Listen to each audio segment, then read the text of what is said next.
శ్రీ గురుచరిత్ర పారాయణ 9వ అధ్యాయం. మాకు చిన్నతనం నుంచి కూడా ఆధ్యాత్మిక జ్ఞానభిక్షని ప్రసాదించినటువంటి ఆధ్యాత్మిక సింహం మరి అపర స్వామి వివేకానంద అవతారమైనటువంటి మా గురుదేవులు పరమపూజ్య శ్రీ శ్రీ శ్రీ సుందర చైతన్యానంద స్వామి వారి యొక్క పాదపద్మాలకు నమస్కారం చేస్తూ మనం ఈ 9వ అధ్యాయంలోకి వెళ్ళిపోదాం. ఇక్కడ నామధారకుడికి సిద్ధముని చెప్తున్నాడు కదా ఇదంతా కూడా. సో నామధారకుడు ఏమడిగాడు, స్వామి శ్రీపాద వల్లభులు గోకర్ణ క్షేత్రంలో ఎంతకాలం ఉన్నారు? అసలు భగవదవతారమైనటువంటి ఆయనకి పుణ్యక్షేత్రం సందర్శనం చేయాల్సినటువంటి అవసరం ఏమిటి? ఆయనే దేవుడు కదా, అసలు పుణ్యక్షేత్రాలన్నీ ఆయనకి ఎందుకు? నాకు ఈ సందేహాన్ని నివృత్తి చేసి అటుపై శ్రీపాద స్వామి యొక్క చరిత్ర నాకు చెప్పండి అని కోరాడు. అప్పుడు సిద్ధయోగి ఇలా చెప్తున్నాడు అనమాట. శ్రీపాద స్వామి గోకర్ణ క్షేత్రంలో 3 సంవత్సరాలు నివసించి ఆ తర్వాత శ్రీశైలం వెళ్ళారు. అక్కడ 4 నెలలు ఉన్నారు. భక్తులందరినీ కూడా అనుగ్రహించారు. అక్కడి నుంచి నివృత్తి సంగమానికి వెళ్ళి స్నానం చేసి తర్వాత కురవపురానికి వెళ్ళారు. అక్కడ ఏమున్నాయండి, కృష్ణ వేణి అని 2 నదులు ఉన్నాయి. ఆ 2 నదులు కూడా కలుస్తాయి, సంగమం అనమాట. దానివలన అది ఎంతో పవిత్రమైంది. దానికి తోడు భగవంతుడైనటువంటి శ్రీపాద స్వామి అక్కడ స్థిర నివాసం చేయడం వలన ఆ క్షేత్రం ప్రసిద్ధమైంది, లోకప్రఖ్యాతమైంది. ఇప్పుడు దాన్ని కురుగుడ్డి అని అంటారనమాట. అక్కడ శ్రీపాద స్వామిని శ్రద్ధాభక్తులతో కొలిస్తే సర్వకామ్యాలు, అన్ని కోరికలు కూడా మనకి సంప్రాప్తమైపోతాయి, తీరిపోతాయి. అక్కడ శ్రీపాద స్వామి అదృశ్యులై ఏం చేస్తారు, మరొక అవతారాన్ని ధరించారు. అయినా ఇప్పటికీ కూడా ఆ కురవపురంలో ఆయన గుప్త రూపంలో స్థిరంగా ఉంటారన్నమాట. ఇప్పుడు కూడా ఉన్నారు, ఆయన గుప్త రూపంలో ఉంటారు, అదృశ్య రూపంలో. శ్రీపాదవల్లభులు సాక్షాత్తు భగవంతుడే. వారి పాదాలలో సర్వతీర్థాలు కూడా ఉంటాయి.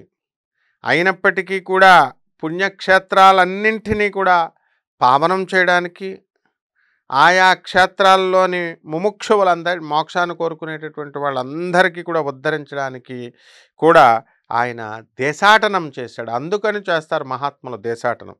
ఎందువలన పుణ్యక్షేత్రాలని పావనం చేయాలా, వాటిల్లో మళ్ళీ పవర్ పెంచాలా, అలాగే ఆయా క్షేత్రాల్లో మోక్షం కోసం తిరిగేటటువంటి వాళ్ళందరినీ ఉద్ధరించాలా, కాబట్టి దేశాటనం చేశారు. పుణ్యక్షేత్రాలు, పుణ్యనదులు తమను సేవించినటువంటి భక్తుల యొక్క పాపాలన్నిటిని కూడా చిరకాలం కడిగివేయడం వలన చివరకు అవే మలినమైపోతాయి. మన పాపాలు తీసుకొని అవి అపవిత్రమైపోతాయి అన్నమాట. అప్పుడు శ్రీపాదుల వంటి మహాత్ముల పాదస్పర్శ తగలడం వల్ల అవి మళ్ళీ తిరిగి పవిత్రమవ్వాలని చెప్పి అవి తప్పించిపోతూ ఉంటాయి. శ్రీపాద వల్లభులని మహాత్ములు రావాలి అని ఈ విషయం శాస్త్రాలు కూడా చెప్తున్నాయి. ఇక శ్రీపాదుల యొక్క వృత్తాంతం వివరిస్తాను, శ్రద్ధగా విను అన్నారు. కురవపురంలో వేదవిధుడైనటువంటి, వేదాలు నేర్చుకున్నటువంటి ఒక సద్బ్రాహ్మణుని భార్య అంబిక అనుంది. ఆవిడ మహాపతివ్రత అన్నమాట. కానీ పూర్వకర్మ వలన ఆమెకెందరో పిల్లలు పుట్టి కూడా కొద్ది కాలంలోనే చనిపోతున్నా ఉన్నారు. ఆమె ఎన్నో దానాలు, వ్రతాలు చేసింది. తర్వాత ఎన్నో తీర్థక్షేత్రాలు దర్శించింది. కొంతకాలానికి ఆమెకు ఒక కొడుకు పుట్టాడు. కానీ దురదృష్టవశాత్తు ఆ పిల్లవాడు స్తబ్దుడు, బుద్ధిహీనుడు, జడుడు అయిపోయాడు. అయినప్పటికీ కూడా లేక కలిగినటువంటి అతని తల్లిదండ్రులు ఎంతో గారాభంగా పెంచుకున్నారనమాట. 8వ సంవత్సరం రాగానే అతనికి తండ్రి అతనికి ఉపనయనం చేసి వేదాధ్యయనం చేయించాలని చూశాడు. కానీ ఆ మందమతికి పాపం వాడికి బుద్ధి లేదు, వాడికి ఆ కుర్రాడికి మర్చిపోతున్నాడు. ఎంతకాలానికి ఒక్క వేదమంత్రమైనా సరిగ్గా నేర్చుకోలేకపోయాడు అనమాట. ఈ ఆ మంత్రానుష్ఠానం ద్వారానైనా సరే అతన్ని బుద్ధిమంతునిగా చేయాలని పాపం తండ్రి అతన్ని కొడతా ఉండేవాడు. కొడుతుంటే అది చూడలేక ఆ అంబిక ఏం చేసేది, అడ్డు వచ్చి వీడు లేక లేక కలిగినటువంటి పిల్లాడు, మందమతి అయినటువంటి ఈ వీడిని దండిస్తే మటుకు ఏం లాభం, వీడికి విద్య రాకపోయినా పర్వాలేదు, మీరు వీడిని కొట్టొద్దు, బ్రతికినంత కాలం వీడిని ఇకనైనా సుఖంగా బతకనివ్వండి అని పాపం ఆవిడ అంది. ఇక మీదట మీరు వాడిని కనుక మీరు శిక్షించినా కొట్టినా నేను మీ ఎదుటే బావిలోకి దూకి చచ్చిపోతాను అంది.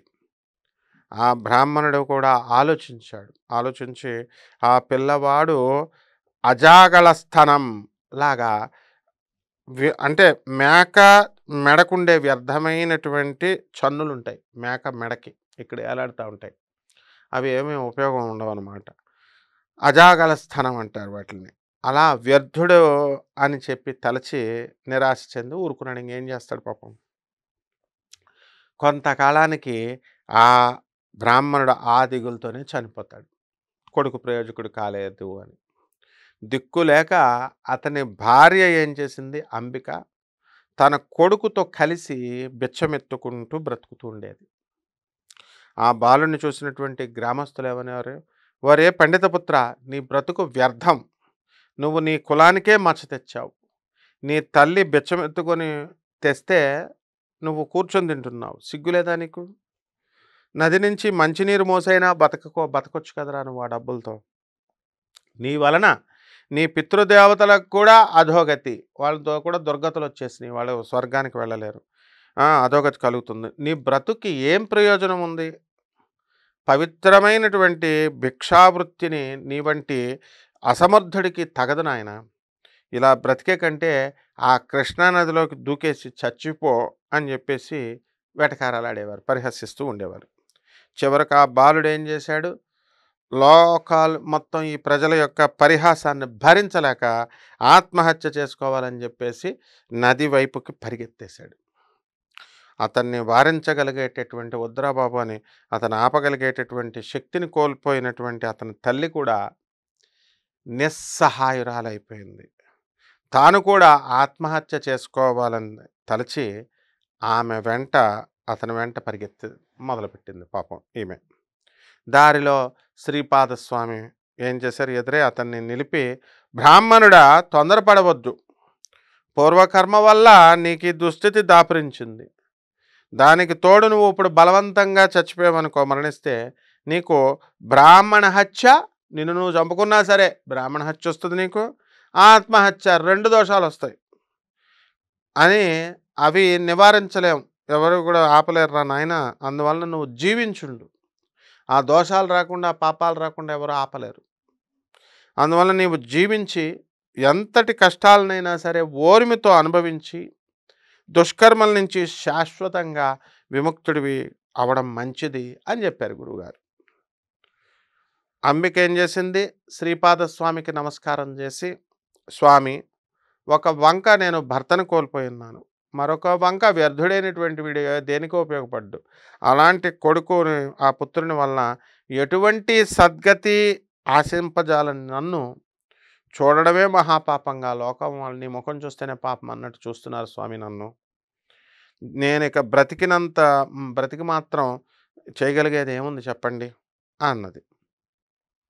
ఆమె మాటలు విని కరుణార్ద్ర హృదయుడైనటువంటి శ్రీపాదస్వామి ఏం చేశాడు, అమ్మా, ఆత్మహత్య వలన రాబోయేటటువంటి జన్మలో మరొక పాపం కూడా అనుభవించవలసి వస్తుంది, కానీ వేరే ప్రయోజనం ఏముంది చెప్పు, లేదు. కాబట్టి నువ్వు మిగిలిన జీవితం అంతా కూడా శివ పూజలోనే గడుపు. అలా చేస్తే వచ్చే జన్మలో నా వంటి కుమారుణ్ణి నువ్వు పొందగలుగుతావు అన్నాడు. ఆమె ఆలోచించి, స్వామి, నేను మీరు చెప్పినట్లే చేస్తాను, కానీ దానివలన నాకు ప్రయోజనమేమో నాకు తెలియదు, కానీ తెలియలేదు, దయచేసి వివరించండి అన్నాడు. చూసారా గురువుగారు ఎంత మంచి గురువు మాట వింటే, అందువల్లనే గురుబుద్ధి విశేషత అంటారు. ఆమె ఎవరో అనామకురాలు, చచ్చిపోయేది, ఆత్మహత్య చేసుకునేది. ఆమెను చేసుకోనివ్వకుండా ఆమెకి తనంతటి కొడుకు అంటే తానే ఆమె కడుపులో పుట్టేటటువంటి మార్గాన్ని గురుదేవులైనటువంటి కరుణామూర్తి అయినటువంటి గురుదేవులైనటువంటి దత్తాత్రేయులు వారు శ్రీపాదస్వామి చెప్తున్నారు. అప్పుడు శ్రీపాద స్వామి ఏం చేసింది, అమ్మా, ఉజ్జయిని పట్టణాన్ని చంద్రసేనుడనేటటువంటి రాజు ఒకడు పాలించేవాడు. అతని మిత్రుడు మణిభద్రుడనేటటువంటి వాడు. శివుని వరప్రభావం వలన చింతామణి ఒకటి దొరికింది వాళ్ళకి, పొందాడు అతని మణిభద్రుడికి. ఆ మణి యొక్క విలువ లెక్కకు మీరినదని తెలుసుకొని దానిని ఏ విధంగానైనా సరే చేజించుకోవాలని చెప్పేసి కొందరు రాజులు ఏం చేశారు, చతురంగ బలాలతో యుద్ధానికి వీళ్ళిద్దరి మీదకి వచ్చేవారు రాజు మంత్రుల దగ్గరికి. ఈ యొక్క మణిభద్రుడు, చంద్రసేనుడు అనే రాజు దగ్గరికి వచ్చేవారు. ఆ సమయంలో మణిభద్రుడు, చంద్రసేన మహారాజు ఇద్దరూ కూడా ఏక మనస్కులై, అంటే ఒకటే మనస్సుతో ప్రదోష కాలంలో శవ పూజ చేస్తున్నారు వాళ్ళు. అలా చేస్తున్న సమయంలో ఒక త్రయోదశి శనివారం నాడు ఏం జరిగిందండి, ప్రదోష సమయంలో వారు పూజ చేస్తుంటే చూసి ఆ పట్టణంలోని గోప బాలకులు ఉంటారు కదా, ఆవులు కాసుకునే వాళ్ళు, వాళ్ళు కూడా తమ ఇళ్లల్లో ముంగిళ్లల్లో ఆకులతోనూ పూలతోనూ పూజలు చేయడం ప్రారంభించారు. వారి తల్లులు ఆ పిల్లల్ని భోజనం కోసం ఇళ్లల్లోకి లాక్కెళ్ళిపోయారనమాట. వారిలో ఒకరి వద్ద నుండి వాని తల్లి పూజా సామాగ్రి లాగేసి వాడిని బలవంతంగా లేవదీసింది. అప్పుడు ఆ బాలుడు తన శవపూజకి విఘ్నం కలిగినందుకు చాలా బాధపడి దుఃఖపడి ఆ దోష పరిహారానికి మరణించడానికి సంసిద్ధుడైపోయాడు. చచ్చిపోతాను నేను వేస్టిదంతా అని. అప్పుడు విశ్వసాక్షి అయినటువంటి పరమేశ్వరుడు అతనికి ప్రత్యక్షమై ఒక వరం కోరుకోమన్నాడు. అప్పుడు ఆ బాలుడు ఏమన్నాడు, ఆ దివ్యమూర్తికి ప్రణామాలు చేసి తన తప్పుని మన్నించమని చెప్పేసి శివుడిని ప్రార్థించాడు. అప్పుడు శివుడు ఏం చెప్తాడు, వత్సా, భక్తి చేత నువ్వు నా సాయుధ్యం పొందుతావు, నా దగ్గరికి వచ్చి కలుస్తావు భక్తి వల్ల. నీ తల్లి తెలియక అపరాధం చేసింది, అయినా సరే నీ అర్చన విధానం చూసింది కాబట్టి మరుజన్మలో, వచ్చే జన్మలో విష్ణు జనని, విష్ణుమూర్తికే తల్లి అవుతుంది అని వరమిచ్చి ఆయన అంతర్ధానమైపోయాడు, మాయమైపోయాడు. అక్కడ ఉన్నటువంటి లింగంలో దివ్య తేజస్సుతో వెలిగిపోతుంది. అప్పుడు దాకా మామూలుగా ఉన్నటువంటి లింగం దివ్య తేజస్సుతో వెలుగుతోంది. యుద్ధానికి వచ్చినటువంటి రాజులందరూ కూడా ఇది చూశారు, ఇదేంట్రా బాబు ఈ ఈ లింగం ఇంత తేజస్సుతో వెలుగుతోంది అని చూసి సూర్యుడు ఏం చేశాడు, సూర్యుడు రాత్రిపూట కూడా ప్రకాశిస్తున్నాడు బాబా ఇక్కడ అనుకున్నారు. అంతటి భక్తి శ్రద్ధలు ప్రజలలో కలిగించినటువంటి పుణ్యాత్ముడైనటువంటి చంద్రసేనుడికి మేలు చేయాలనుకున్నారు. అంతటి మహానుభావులతో యుద్ధం చేయాలనుకోవడం చాలా బుద్ధి తక్కువ పని అని చెప్పి పశ్చాత్తాపం పొంది వాళ్ళు మనసు మారిపోయి వెళ్ళిపోయారు. వారంతా సగౌరవంగా చంద్రసేన మణిభద్రులను దర్శించడానికి వచ్చారనమాట. అప్పుడే పూజను ముగించుకొని ఆ ప్రకాశానికి కారణం తెలుసుకొని రాజు ఏం చేశాడు, తనను చూడడానికి వచ్చినటువంటి ఆ రాజులతో కలిసి ఆ ప్రదేశానికి వెళ్ళి ఆ దివ్యలింగాన్ని చూసి ఆనందించాడు. ఆ గోప బాలకుడు ఏం చేశాడు చెప్పగా ఆ వృత్తాంతమంతా కూడా విన్నటువంటి చంద్రసేనుడు మిగిలిన రాజులు ఆ పిల్లవాడికి గోపాధిపత్యము, ఆవుల్ని, తర్వాత ధనాన్ని ఇచ్చి వెళ్ళిపోయారు. తర్వాత ఆ గోపాలుడు ఏం చేశాడండి, ఆ గోపాలుని యొక్క తల్లే యశోదగా జన్మించి విష్ణువుకి జనని అయింది. విష్ణుమూర్తికి తల్లి అవుతానన్నాడు కదా, అయిపోయింది యశోదమ్మ. కనుక అమ్మ, శవపూజ మహిమ వలన మరుజన్మలో నీవు కూడా అలాగే అవుతావు అని చెప్పేసి ఆమెకు చెప్పారు. ఆ కథ విన్న అంబిక ఇలా అడిగింది, స్వామి, శవపూజ వలన కలిగే ఫలితం వచ్చే జన్మలో కదా, మరి ఈ జీవిత శేషం, మిగతా జీవితం ఇప్పుడు నేను ఎలా గడపాలి? మహానుభావ, అందరి పరిహాసాలకు గురవుతున్నటువంటి నా బిడ్డను ఏ క్షణాన్నైనా ఆత్మహత్య చేసుకుంటాడో నాకు తెలియదు, నన్ను మాతృత్వంతో రక్షించు అని వేడుకుంది. అప్పుడు ఆ కరుణాసముద్రుడు అయినటువంటి ఆయన శివుడు హృదయం కరిగి తన చేతిని ఆమె కుమారుని తలపై పెట్టి ఓంకారాన్ని ఉచ్చరించాడు, ప్రణవాన్ని ఉచ్చరించాడు. ఆ మూర్ఖ బాలుడు తత్క్షణమే, ఆ నిమిషంలోనే ఏమైపోయాడు, దేవతల గురువైనటువంటి బృహస్పతి, బుద్ధిలో బృహస్పతి అంటాం. ఇంక బృహస్పతిని మించినోడు ఎవడు లేడు. అటువంటి బృహస్పతి అంతటి జ్ఞాని వక్త అయిపోయాడు. అప్పుడు అతన్ని మాతృసేవకు వినియోగించి శ్రీపాద స్వామి ఆమెతో, "అమ్మా, దుఃఖం విడిచి నీ జీవిత శేషమంతా కూడా శివపూజలో గడుపు. వచ్చే జన్మలో నా అంతటి కుమారుడు కలుగుగాక" అని వరమిచ్చాడు. ఆ పరమానంద భరితురాలైనటువంటి పుత్రునితో తన ఊరికి వచ్చి జీవితమంతా కూడా శివార్చనలో గడిపి ధన్యురాలైంది. మనకి ప్రతిరోజు కూడా రోజుకొక అధ్యాయం చొప్పున ఒక్కొక్క వీడియో వస్తుందండి మన ఆంధ్రప్రభ ఛానల్స్‌లో. ప్రతిరోజు ఒకటి ఉంటుంది. కాబట్టి ఎవరైతే గురుచరిత్ర పారాయణ చేయాలనుకుంటున్నారో వాళ్ళంతా కూడా రోజుకొక అధ్యాయం చొప్పున వినొచ్చు మీరు. అలాగే అంతకుముందు వీడియోలు మిస్ అయిపోయినటువంటి వాళ్ళు వెనక్కి వెళ్ళి ప్లేలిస్ట్ చూసుకుంటే వరుసలో ఉంటాయి. అవన్నీ కూడా మొత్తం అందరూ వింటే పారాయణ చేసినటువంటి శుభ ఫలితం వస్తుంది. శుభమస్తు.